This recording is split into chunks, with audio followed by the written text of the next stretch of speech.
नमस्कार दोस्तों, राज एकेडमी में आपका बहुत बहुत स्वागत है। आज आप इस चैनल के माध्यम से विभिन्न प्रतियोगी परीक्षाओं में जो चक्रवृद्धि ब्याज के सवाल पूछे जाते हैं उन्हें आसानी से हल करना सीखेंगे। चक्रवृद्धि ब्याज की ये दूसरी क्लास है और इसमें आज जो सीआई और एसआई के अंतर के सवाल और सीआई की जो किस्त निकालने के सवाल आते हैं मैं आपको बहुत ही बेसिक मेथड से बताने जा रहा हूँ और इसके बाद आपके कभी भी इस तरह के क्वेश्चन नहीं फंसेंगे और बहुत आसानी से आप लगा लेंगे। किसी भी तरीके का आपको कोई फार्मूला नहीं रटना है और इतना आसान तरीके से शायद आज तक आपने नहीं सीखा होगा। तो चलिए क्लास को शुरू करते हैं। जैसा कि क्वेश्चन नंबर 1 में लिखा, किसी निश्चित धन पर 3 वर्षों का 10% की दर से चक्रवृद्धि ब्याज 993 रुपये है, तो इसी अवधि का इसी दर से साधारण ब्याज क्या होगा। इस सवाल में जब इस तरह का कोई भी सवाल दिया हो तो आपको कोशिश ये करना है कि यहाँ पर जो एक्स्ट्रा अमाउंट लिखा है, जैसे कि यहाँ पर कितना है 93 एक्स्ट्रा है, इसको हटा देना है। इसको आपको हटा देना, आपको क्या मान लेना है 900। फिर क्या करना है, जैसा कि मैंने आपको बताया था CISI में संबंध, तो CISI इस तरह से आपको लिख लेना है। अब जब आपने क्या किया कि यहाँ पर लिखा 3 वर्षों का है और आपने 93 हटा दिया, बचा कितना 900, तो 900 है 3 वर्षों का। तो इसको क्या करना है, आपको 1 वर्ष का जब निकालोगे तो एसआई तो हर साल का बराबर होता है ना, तो 300 300 300 ये चीज़ यहाँ तक आपने क्या किया, एसआई निकाल लिया। तो सीआई भी पहले तो ये 300 सबका मिलेगा ही, तो आपने इस तरह से लिख लिया। फिर जैसा कि आपको पता है कि दूसरी साल में क्या होता है, पहले साल के ब्याज पर जो भी परसेंटेज दे रखा होगा उस परसेंटेज से उसको ब्याज मिलेगा। तो 10% है तो इसका 10% कितना हो जाएगा, तो यहाँ पर +30 हो जाएगा। जब तीसरी साल आएगा तो इस पर आप उसको 10% मिलेगा, फिर इस पर 10% मिलेगा और इस पर 10% मिलेगा, तो इसका 10% 3 रुपये हो गया। अब आप देखेंगे ये चक्रवृद्धि ब्याज की वजह से एक्स्ट्रा ब्याज का पैसा मिला हुआ है, तो कितना है 93 है और यही आपने क्या किया था 93 हटाया था। तो इस तरह से आप इसे बहुत आसानी से जब भी इस तरह का दिया हो तो जो एक्स्ट्रा अमाउंट होता है उसे हटा करके आसानी से इस तरह से आप बाइफरकेट करके देख सकते हैं और लगा सकते हैं। अब सवाल में आपसे क्या कह रहा है, तो इसी अवधि का इसी दर से साधारण ब्याज क्या होगा। आपका सवाल में जो उत्तर निकला वो प्रश्न में सेटिस्फाइड कर रहा है, तो इस तरह से आपने क्या निकाला कि जो साधारण ब्याज होगा वो 900 रुपये होगा और इसका आंसर ए हो जाएगा। किसी भी तरह का आपको यहाँ फार्मूले की कोई भी आवश्यकता नहीं पड़ी, बहुत आसानी से आपने इसे इस तरह से लगा लिया। तो चलिए अगला सवाल देखते हैं। इसमें कह रहा 220 रुपये को 20% चक्रवृद्धि ब्याज की दर से उधार लिया गया, इसे 2 बराबर किस्तों में चुकाना है, प्रत्येक किस्त का मान क्या होगा।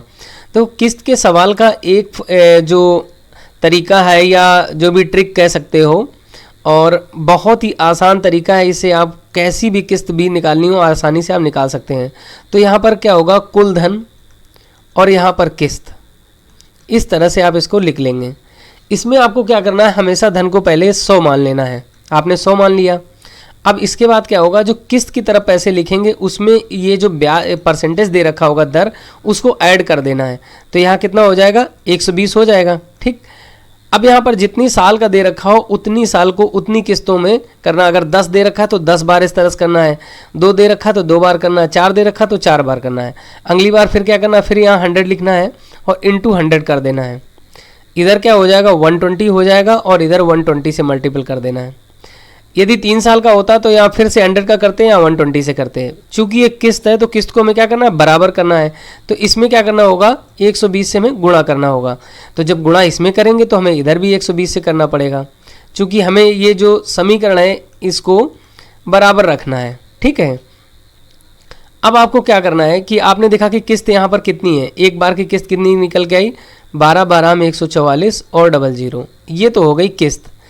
अब धन कितना है, तो धन में क्या होगा, ये दोनों जुड़ जाएंगे, कुल धन जो है आपका ये हो जाएगा। तो कुल धन में ऊपर देखें तो कितना हो गया 12,000 और ये प्लस हो जाएगा 10,000। ठीक, तो टोटल कितना हो गया 22,000। अब जब 22,000 धन है तो किस्त कितनी आ रही है 144 और 00 की। चूँकि धन आपको क्या दे रखा है 220, आप क्या करिए 2 जीरो इसके हटा दीजिए, 2 जीरो इसके हटा दीजिए। तो जब 220 रुपये आपका कुल धन है, 20% की दर से चक्रवृद्धि ब्याज में 2 किस्तों में अदा करना हो तो किस्त कितनी की हो जाएगी, 144 रुपये की हो जाएगी। तो इस तरह से इसमें आपको कुछ भी नहीं करना, जो भी किस्त के सवाल दे रखे हों बस आपको इसी तरह से कुल धन और किस्त में रख लेना। आपको दर दे रखी होगी और यहाँ पर जो धन दे रखा होगा तो आप आसानी से इस तरह लगा लेंगे। यदि आपको दूसरी चीज़ दे रखी होगी तब भी आप इसी फार्मूले में उस चीज़ को प्लेस करेंगे किसी तरीके से। यदि आपको दर तो हर हाल में दी होगी और जब दर दी होगी तो आप इस फार्मूले का इस्तेमाल इसमें करेंगे। अगर दर नहीं दी है तो पहले आप दर निकालेंगे, उसके बाद आप इसका इस्तेमाल करेंगे। तो इस तरह से इन सवालों का बहुत आसानी से आप उत्तर निकाल सकते हैं। तो इसका उत्तर जो है वो ए हो जाएगा। अगला सवाल देखते हैं। इसमें कह रहा किसी धनराशि पर 2 वर्षों का चक्रवृद्धि ब्याज 307.50 रुपये है। उसी धनराशि पर उतने ही समय में तथा उसी दर से साधारण ब्याज 300 रुपये है। वह धनराशि तथा दर प्रतिशत क्या होगा? बहुत आसान सवाल है। सवाल में क्या कह रहा है, 2 वर्ष दे रखे हैं, ठीक है। आपको क्या करना है, एसआई और यहाँ पर सीआई मान लेना है। 2 वर्ष का एसआई कितना है, 300 रुपये है 2 वर्ष का। तो 1 साल का कितना हो जाएगा, 150। 1 साल का कितना हो जाएगा, 150। 2 साल का हो गया। यहाँ जैसा कि आपको पता है कि 150 तो ये होगा ही। उसके बाद जो दर है उस दर से हमें क्या होगा, इस पर हमें पैसा एक्स्ट्रा मिलेगा। अब यहाँ पर आप देखेंगे तो कितना है, 307.50 माइनस 300 तो कितना आया, 7.50। 150 रुपये पर 7.50 रुपये एक्स्ट्रा आ रहा है। अब आपको क्या करना है, दर नहीं पता है, x प्रतिशत है। कितना आसानी से आप पता कर सकते हैं कि इसकी दर क्या होगा। तो x बटे कितना हो जाएगा, 100 बराबर कितना हो जाएगा, 7.50 हो जाएगा। इससे ये कट जाएगा, ये जीरो यहाँ पर दशमलव लगा देगा। जब इस दशमलव से इस दशमलव को हटाएंगे तो दशमलव यहाँ चला जाएगा। फिर क्या होगा, 15 पना 75। आपने देखा कि x बराबर कितना निकल के आया, 5%। दर कितनी आ गई, 5%। अब आपने क्या निकाल लिया, दर तो 5% निकाल ली। अब कह रहा है कि धनराशि कितनी थी। तो हम क्या करेंगे, जब 1 साल का मुझे ब्याज पता है तो साधारण ब्याज क्या होता है, ब्याज बराबर मूलधन गुणा दर, 5% जो निकाल ली, समय चूंकि हमने 1 साल का निकाला तो 1 हो जाएगा, बटे कितना हो जाएगा, 100। अब क्या होगा, 5 से इसको काट दीजिए तो 5 ही 15 और ये क्रॉस मल्टीपल जब करेंगे तो कितना हो जाएगा, 3000 रुपये हो जाएगा। आपने मूलधन भी निकाल लिया। यहाँ पर आपको सिर्फ एक साधारण ब्याज के फार्मूले का इस्तेमाल किया और बहुत आसानी से इस सवाल को आपने हल कर लिया। तो इस तरह से जब आप बेसिक तरीका, इसीलिए मैंने पहली क्लास में आपको बताया था कि एसआई और सीआई दोनों को निकालते चलना है। जब आप दोनों पे फोकस करेंगे तो एसआई सीआई के कोई भी सवाल किसी भी तरीके का हो आप बहुत आसानी से लगा पाएंगे। तो इसका आंसर जो है वो ए हो जाएगा। अगला सवाल देखते हैं। इसमें कह रहा किसी धनराशि पर 8% वार्षिक दर से दूसरे वर्ष का चक्रवृद्धि ब्याज 216 रुपये है। पहले वर्ष का साधारण ब्याज क्या होगा? बहुत आसान है। सेम उसी तरीके से आपको क्या करना है, एसआई लिख लेना है और यहाँ पर सीआई लिख लेना है। आपको क्या दे रखा है, कुछ भी नहीं यहाँ पर दे रखा है। दूसरे वर्ष का 216 दे रखा है। जैसे कि मैंने आपको पहले ही बताया कि चक्रवृद्धि ब्याज में आपको ध्यान रखना जो एक्स्ट्रा पैसा उसको हटाकर लिखना है। तो दूसरे वर्ष का हम 200 और प्लस 16 लिख लेंगे। तो इसका मतलब पहले साल का भी 16 ही रुपये होगा और इस पे जो दर है, जो ब्याज मिला है वो ये है। तो दर कितनी है, 8% है। 8% आप इसमें लगाइए तो 200 का 8% से 16 आया। इसका मतलब हमने जो बाइफरकेशन किया वो 100% सही है। जो भी सवाल आपको सही सवाल एग्जाम में आएगा उसमें ये चीज़ हटाने पर एकदम एग्जैक्ट वैल्यू आपको मिलेगी ही मिलेगी। अब आपने क्या देखा कि सीआई जो हमारा है 200 है, तो इसका मतलब क्या होगा, एसआई भी हमारा 200 है। एक्स्ट्रा पैसा जो है चक्रवृद्धि ब्याज का वो यहाँ पर 16 रुपये है। अब सवाल में क्या कह रहा है, तो पहले वर्ष का साधारण ब्याज क्या होगा, तो आपने निकाल लिया कि पहले वर्ष का साधारण ब्याज 200 रुपये होगा। तो इसका आंसर बी होगा। आपको कुछ ध्यान लगाने की इसमें ज़रूरत ही नहीं है। जैसा कि आप यहाँ से डायरेक्ट भी लगा सकते थे कि 8% वार्षिक दर से दे रखा दूसरे साल का, इसका मतलब कि पहले साल का जो ब्याज होगा उस पे 8% हमें मिलेगा।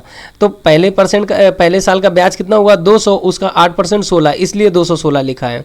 तो इस तरह से आप डायरेक्ट लगा सकते हैं। और पहले साल का साधारण ब्याज और चक्रवृद्धि ब्याज बराबर होता है, इसलिए आंसर 200 हो जाएगा। तो मुँह जवानी भी इसको लगा सकते हैं, बट हम यही कहेंगे आप इस तरह से प्रैक्टिस करते रहें। जब अच्छी प्रैक्टिस हो जाए तभी आप ऐसा ट्राई करें। तो चलिए अगला सवाल देखते हैं।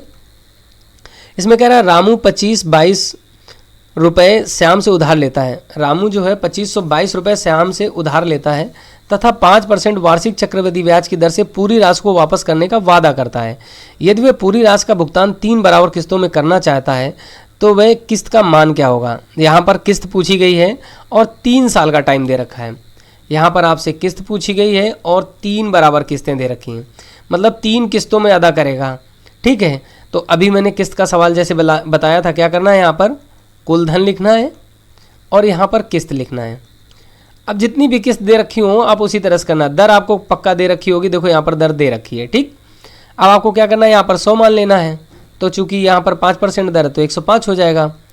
दूसरे साल का जब देखेंगे तो इसमें क्या करेंगे, फिर 100 से 100 करेंगे तो ये कितना होगा, 105 इंटू 105 हो जाएगा। अगला जो होगा अमाउंट वो हो जाएगा, फिर 100 से मल्टीपल कर देंगे तो यहाँ भी क्या हो जाएगा, 105 से फिर गुणा हो जाएगा। अब क्या करना है, किस्त हमें बराबर करनी है। चूंकि ये किस्त बराबर है नहीं तो बराबर करने के लिए क्या करना होगा, इसमें 105 गुणा 105 करना होगा। ठीक, इसमें एक बार करना होगा। जो गुणा आप यहाँ करेंगे वो गुणा दोनों तरफ करेंगे। ठीक, अब क्या करना है, आपने एक बार किया तो इसमें एक बार कर लेंगे, इसमें 2 बार किया तो इसमें 2 बार कर लेंगे। अब सवाल में क्या करेंगे, यहाँ से तो आपकी एक किस्त निकल आई, यहाँ से आपका कुल धन निकलेगा। कुल धन में आप देखेंगे तो इसमें कॉमन क्या है, कॉमन आप देखेंगे इसमें 100 कॉमन है, तो आप यहाँ क्या करेंगे, 100 को बाहर कर लेंगे। अब इसमें देखेंगे तो 105 गुणा 105 है, तो जैसे कि जब लास्ट में 5 होता है तो उसका गुणा किस तरह से करते हैं, तो 5 25 लिख लेते हैं और जो आगे वाली संख्या होती है उससे 1 बढ़ा करके उसमें गुणा कर देते हैं, तो 11 दाम 110 हो जाएगा। तो इस तरह से इसका गुणा ये हो गया। जब इसका करेंगे तो 10 5 और 00 हो जाएंगे, यहाँ पर करेंगे तो 10,000 हो जाएगा। ठीक, ये वैल्यू तो यहाँ से आपने निकाल ली। यहाँ पर जब करेंगे तो वही 110 25 और गुणा 105 हो जाएगा। ये आपकी किस्त हो गई। इसको आप जोड़ लीजिए, 10 10 20,000 और यहाँ से क्या हो जाएगा, 10 30,000, एक 31,000, तो 31,525 हुआ। ये कितना हुआ, 31,525 और ये 2 जीरो हो जाएंगे। टोटल अमाउंट जो हुआ यहाँ से देखिए आप 11,000 है, 10,000 है और 10,000 है, तो ये 31,000 हो गए। ये 25 है, 500 है तो 525, तो 31,525 हो जाएगा ये। ठीक, 31,525 ये हुआ, 00 ये हुआ, ये टोटल अमाउंट हुआ। इस अमाउंट पे आपकी किस्त जो बन रही है वो ये बन रही है। अब सवाल में क्या कह रहा है कि 522 रुपये लिए, आपने क्या दिखाया कि इतने रुपए उधार लिए हैं। तो जैसा कि आपने यहाँ पर दिखाया कि कुल जो उधार लिया है वो 31,525 00, इतना जब धन ले रहा है तो किस्त इतने की बन रही है। यहाँ पर हमें धन ये दे रखा है। अब सिंपल सा जो लॉजिक होता है उसी से इसको लगाना है। तो क्या लिखा है, 31,525 00, जब धन ये है तो किस्त है हमारी 110 25 गुणा 105 की। अब कह रहा है जब धन 1 रुपये हो तब, तो कितना हो जाएगा, 110 25 गुणा 105 बटे कितना हो जाएगा, 31,525 00। तो जब धन 522 है तो हम क्या करेंगे, अगले स्टेप में जब लिखेंगे कि जब धन जो है 25 22 है, अगले स्टेप में जब हम यहाँ लिखेंगे धन 25 22 है तब कितना होगा, तो यहाँ लिखेंगे 11,025 गुणा 105 बटे, यहाँ हो जाएगा 31,525 00 और गुणा ऊपर हो जाएगा 25 22। अब इसको आपको काटना है, तो पहले तो आपको इसको क्या करना है, 25 से डायरेक्ट कट जाएगा। तो जब इसको 25 से काटेंगे तो कितना आ जाएगा, 25 चौको 100 और 110 है तो 10 फिर 102 हुआ तो 25 चौको 100, 2 बचा तो 25 एकन 25, आपने यहाँ ये निकाल लिया। अब इसको काटिए, ये कटेगा तो कितना होगा, 25 एकन 25। अब इसके बाद क्या होता है, 5 1 6 हुआ 65 हुआ, 25 दून 50, 15 हुआ 152 हुआ, 25 छक्का 150। अब यहाँ से 25 एकन 25 हुआ और 00 ये हो गए। इसके बाद आपको क्या करना है, किससे कट जाएगा, तो आप देखेंगे 5 से फिर कट जाएगा। तो इसको काटिए तो कितना हो जाएगा, 5 दूनी 10 5 एकन 5। अब इसको 5 से काटिए तो 5 दूनी 10 और 26 हुआ तो 5 25। इसके बाद क्या हो जाएगा, 1 तो 5 दूनी 10 और 5 दूनी 10 0। अब आपने देखा कि यहाँ पर हमें क्या मिल गया, ये वैल्यू सेम हो गई, तो इससे हम इसको क्या करेंगे, कट कर देंगे। 1 0 हमारा यहाँ पर ये बचा है। अब इसके बाद क्या करना होगा, इसको हम गुणा कर लेंगे। तो जब गुणा करेंगे तो 1 से जब गुणा करेंगे तो 441 इतना ही रहेगा, और जब इसका डबल करेंगे तो कितना होगा, 882 हो जाएगा। तो यहाँ पर हम 882 लिख लेंगे। इसके बाद क्या हो जाएगा, यहाँ 1 हो जाएगा, यहाँ 6, यहाँ 8 4 12 और यहाँ 8 1 9, और 1 के बाद यहाँ पर दशमलव लग जाएगा चूँकि एक ये 0 था। तो इस तरह से जो हमारा किस्त निकल के आया वो कितना निकल के आया, 926.10 पैसे, मतलब 926.10 रुपये। तो ये हमारी एक किस्त बनेगी जब ये इतना अमाउंट होगा। तो इसका आंसर ए हो जाएगा। फिर से देख लीजिए, कोई भी अमाउंट दे रखा हो, हमें पहले अमाउंट पे नहीं जाना है, हमें अमाउंट 100 ही मानना है। 100 मान के जो मैं अमाउंट यहाँ पर निकालूंगा उस अमाउंट को, जो अमाउंट दे रखा हो उससे कंपैरिजन कर देंगे। जैसे कि हमारा जब कुल अमाउंट इतना निकला तो किस्त इतने की है, जब 1 रुपये होगा तो इसके बटे हो जाएगा, इसलिए जो अमाउंट दे रखा है उसकी किस्त हम बहुत आसानी से निकाल लेंगे। अपने लॉजिक को बिल्कुल नहीं छोड़ना है, लॉजिक अपना वही रखना है, जो आपने एक पकड़ लिया बस उसी पे चलना है। सवाल कुछ भी हो आप उसी से लगाने का प्रयास करेंगे तभी लगा पाएंगे।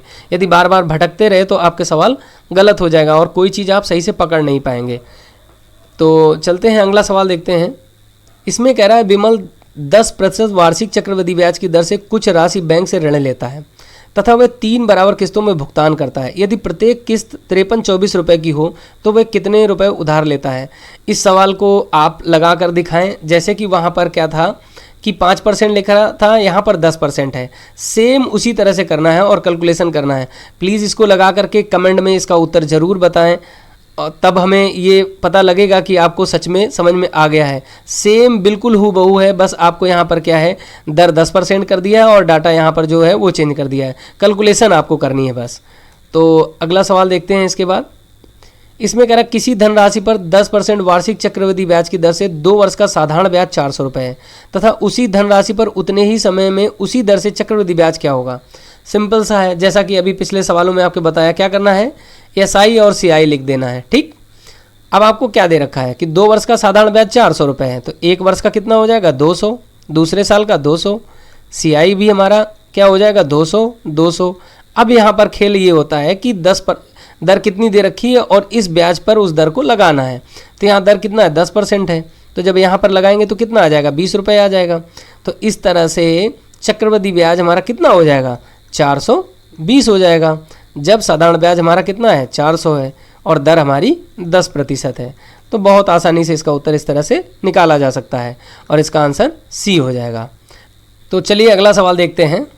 इसमें कह रहा है वह राशि क्या होगी जिस पर 5% वार्षिक दर से 3 वर्षों के चक्रवृद्धि ब्याज और साधारण ब्याज का अंतर इतना दे रखा है।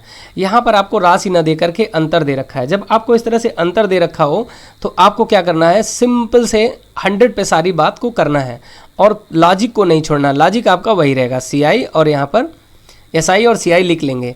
अब आपको यहाँ पर क्या मान लेना है कि 3 साल का जो साधारण ब्याज है वो 100 रुपये है, तो इसका SI जो 100 है तो CI भी पहले तो 100 ही रहेगा। ठीक, दूसरी साल में क्या होगा, पहले साल के ब्याज पे 5% मिलेगा, जो कि 5% यहाँ पर दर दे रखी है। तो आप इसका 5% जब निकालेंगे तो यहाँ पर प्लस में 5 रुपये हो जाएगा। जब तीसरी साल की बात आएगी तो इस पर 5 रुपये मिलेगा, इस पर भी 5 रुपये मिलेगा और इस 5 रुपये का भी 5% उसको मिलेगा।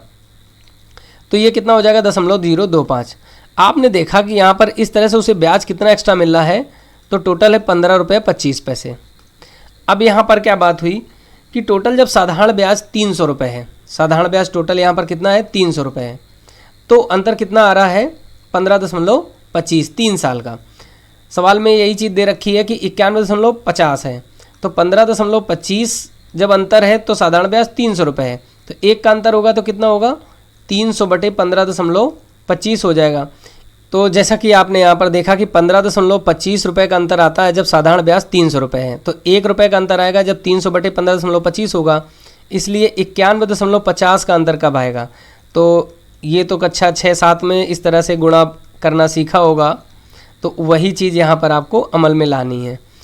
तो 91.50 रुपये का अंतर कब आएगा, तो कितना साधारण ब्याज यहाँ निकल के आएगा, वो चीज़ यहाँ से क्लियर हो जाएगी। अब आप देखेंगे इसको जब आप करेंगे तो कितनी बार जाएगा, तो 15 छक्का 90, शायद ये 6 बार चला जाएगा। तो आप 6 पंचे 30 के री कितना हो जाएगा, 0 और 6 दूनी 12, 3 15 और 6 पंचे 30, 1 31, 6 गन 6 3 9, तो ये 6 टाइम जा रहा है इसमें। ठीक, तो जब आप इसको यहाँ से मल्टीपल कर लेंगे तो टोटल कितना हो जाएगा, 1800 आया।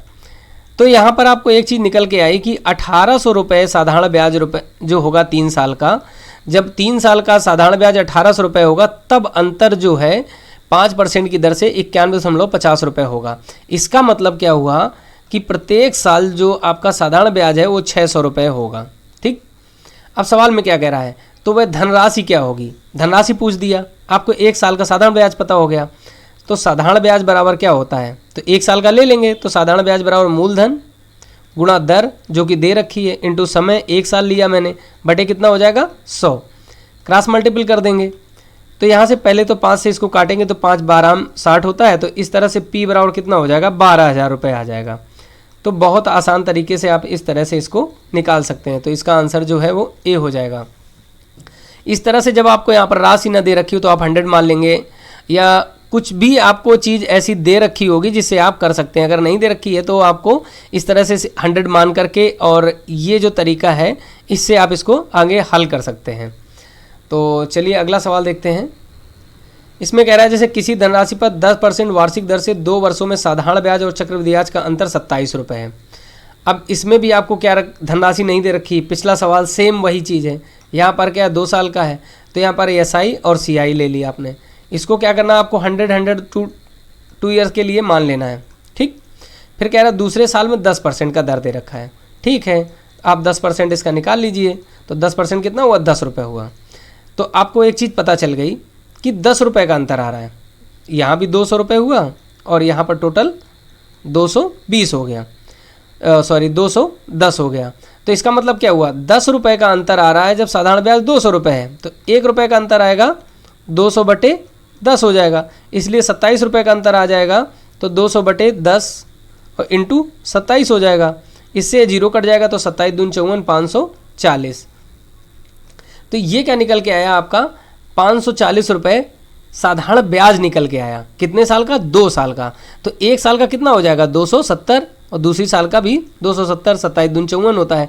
ठीक, अब आपको क्या करना है, सिंपली वही 1 साल का साधारण ब्याज 270 है, तो मूलधन गुणा दर जो कि हमें दे रखी इंटू समय 1 साल हमने माना है, बटे कितना हो जाएगा 100, क्रॉस मल्टीपल कर देंगे, इससे 0 कट गया। तो यहाँ से P बराबर कितना निकल गया है, आपका 2700 रुपये मूलधन यहाँ पर निकल कर आ गया। तो इसका आंसर भी ए हो जाएगा। तो आप देख रहे हैं कि कितना आसान होता है इस तरह के सवालों को लगाना। यदि आप फार्मूले में इसी चीज़ को रखेंगे तो शायद आपके लिए बहुत मुश्किल हो जाएगा। यदि आप फार्मूला भूल गए तो आप लगा नहीं पाएंगे। बट यहाँ आपको कुछ भी रटना नहीं है, जस्ट एक सिंपल सा बेसिक जो SI CI में रिलेशन है, जो पहली क्लास में ही मैंने आपको बता दिया था, अच्छे से प्रैक्टिस करेंगे तो बहुत आसानी से इन सवालों को लगा पाएंगे। तो अगला सवाल देखते हैं। इसमें कह रहा है किसी धनराशि पर 6.2/3% वार्षिक दर से 3 वर्षों का साधारण ब्याज और चक्रवृद्धि ब्याज का अंतर 460 रुपये है। वह धनराशि क्या है। इसमें भी आपको धनराशि नहीं दे रखा है, कैलकुलेटिव है और इसमें कुछ भी नहीं है। तो सिर्फ आपको इसमें कैलकुलेशन है और इसमें कुछ भी स्पेशल नहीं है। दे क्या रखा है, 6.2/3% की दर है। इसका मतलब क्या होगा, 6.2/3 का तो 6 18 तो 20/3%, ये दर दे रखी है आपको। बस सवाल में आपको क्या करना है, सिंपली वही SI और CI मान लेना है। यहाँ पर 100 100 100 3 साल के लिए, ये भी 3 साल के लिए हो गया। अब जैसा कि आपने यहाँ पर SI लिख लिया, यहाँ पर CI लिख लिया, तो दूसरे साल के लिए क्या होगा, जो दर दे रखी होगी उसी दर से ब्याज, यहाँ पर ब्याज पर ब्याज मिलेगा SI में CI में। तो क्या होगा, ये 20/3% का यहाँ पर उसको क्या मिलेगा, ब्याज मिलेगा। अब चूंकि 100 पर ले रखे हो तो प्रतिशत भी 100 पर होता है, इसका मतलब 100 रुपये में 20/3 रुपये उसको ब्याज मिलेगा। तो यहाँ पर आप क्या लिख सकते हैं, इसको 20/3 लिख लेंगे। तो इसका मतलब क्या हुआ, इस साल में जो तीसरी बार जब होगा तो यहाँ पर 20/3 इसको मिलेगा। तो अब इस 20/3 रुपये पर भी उसे 20/3% का ब्याज मिलेगा। तो इसका मतलब क्या हुआ कि 20/3 का हम 20/3% निकालेंगे। तो प्रतिशत का हटाने के लिए हम क्या करेंगे, नीचे 100 से गुणा कर देंगे। तो अभी यहाँ पर क्या करना, 20 पंचे 100, तो यहाँ पर कितना आ गया, 5 से 15 हो जाएगा। तो यहाँ पर क्या हो जाएगा, 20/3 और इधर हो जाएगा गुणा 15 हो जाएगा। तो फिर इसे 5 से काट कर लीजिए, तो 5 3 15, 5 चौको 20, तो इस तरह से ये 4/9 हो जाएगा। तो ये आपका 4/9 आ गया। यहाँ पर आपको क्या निकल के आएगा, 60/3 आएगा। तो जब इसको टोटल करेंगे तो कितना आ जाएगा, 60/3, और ये आपका 4/9 है। तो इसको क्या करना होगा, आपको 3 से ऊपर नीचे मल्टीपल कर लेंगे, तो जो फाइनली आगे निकल के आएगा वो कितना हो जाएगा, 180/9 और प्लस 4/9। तो इस तरह से आप जब बेस नीचे इन दोनों का हर बराबर है तो ऊपर की संख्या डायरेक्ट जोड़ लेंगे, तो कितना होगा, 184/9। यहाँ तक उम्मीद करते हैं समझ में आया होगा। इसमें कुछ भी नहीं है, सेम पिछले सवालों की तरह किया है, सिर्फ कैलकुलेटिव है और कुछ भी नहीं है। यदि आपको सही से चीज़ें पता हैं तो आप आसानी से इसमें कैलकुलेशन इसकी कर सकते हैं। अब यहाँ पर हम क्या करेंगे कि जैसे कि पिछले सवाल में आपको बताया था कि कुल यहाँ पर साधारण ब्याज कितना है, 300 है। इसमें भी वही करेंगे। अब क्या दे रखा है कि 184 रुपये का बटे 9, 184/9 रुपये का जो अंतर आता है जब साधारण ब्याज 300 रुपये है, तो 1 रुपये का अंतर आएगा, तो कितना होगा, 300/184, और ये 9 क्या है, ऊपर चला जाएगा। इसलिए यहाँ पर दे रखा है 460 रुपये का अंतर आ रहा है। तो 460 का अंतर कब आएगा, तो 300 × 9 और ऊपर 460 भी हो जाएगा आपका, और नीचे आ जाएगा 184। अब इसको कट करना है तो कितना हो जाएगा, 8 × 9 = 4 13। तो इससे तो कटेगा नहीं, 2 से इसको काटिए। जब 2 से काटेंगे तो 2 दूनी 4, 2 तियां 6, ये यहाँ से कटेगा तो 2 9 18 और 2 दूनी 4। अब ये हो गया 92। इसको फिर से हम 2 से काट सकते हैं, तो कितना आ जाएगा, 2 चौको 8 और 2 छंग 12। तो जब इसको 2 से काटेंगे तो कितना हो जाएगा, 150 हो जाएगा। अब ये इससे कट जाएगा, 23 दून 46, 2 आया, यहाँ पर 0 की जगह पर 10 लिख लेंगे टोटल। तो ये किससे फिर कटेंगे, तो 2 पंचे 10 आया, तो 15 पना 75, 750 × 9।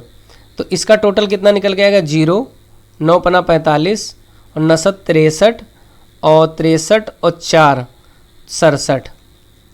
तो इस तरह से आपको जो ब्याज निकल के आया टोटल 3 साल का, वो 6750 आया। कितना, 3 साल का। तो इसमें क्या करेंगे, 3 से हम डिवाइड कर देंगे, तो 3 दूनी 6, 3 दूनी 6, 3 5 15, 0। ये 1 साल का ब्याज आया। मतलब साधारण ब्याज जो प्रत्येक ईयर था वो इतना होना चाहिए था, 2250। तो यहाँ भी सब 2250 होते, उसका 20/3% जब आप निकालते इस तरह से सब वैल्यू, तो जो यहाँ पर निकल रही है अभी आपकी 184/9, वो 460 निकल के आती। ठीक, तो यहाँ से आपने साधारण ब्याज 1 साल का निकाल लिया।